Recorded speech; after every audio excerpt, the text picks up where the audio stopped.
Değerli izləyicilər, videonu bəyənib kanala abunə olun ki, hər kəs son xəbərlərdən anında məlumatlansın. Əməkdar artist Elxan Şirinov həmin Zaur verilişində qonaq olub. Xəbər verilir ki, sənətçi Zaur Kamalın illər əvvəl xəstələnməsəydiniz, indi hansı zirvədə olardınız sualına belə cavab verib. Yeganə adamam ki, 2008-ci ildə Moskvada olanda dedim, ya Rəbbim, nə yaxşı ki, məni vaxtında xəstələndirdin. Çünki xəstələndim, gözüm açıldı, ətrafa baxdım və hər şeyi gördüm. Dünyanın gözəlliyi indi mənim üçün tam başqadır. Mən indi çox gözəl bir yerdəyəm. Qeyd edək ki, sənətçi 2008-ci ildə beyin əməliyyatı keçirib.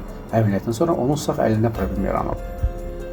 Müğənni Rəqsanə İsmailova jurnalist Səidə Bəşir qızından üzr istəyib. Xəbər verilir ki, müğənni səhv məlumat səsləndirdiyini etiraf edib. Tarixli bir günü verilişinin canlı yayımında Rəqsanə göz yaşlarına boğulub. Mənə gələn səhv məlumatı səsləndirdiyim üçün sizdən üzr istəyirəm. Belə danışmalı deyildim. Qadın olaraq sizi başa düşürəm. Məncə siz də məni başa düşərsiniz. Bu üzrü də qorxduğum üçün istəmirəm. Allah şahiddir.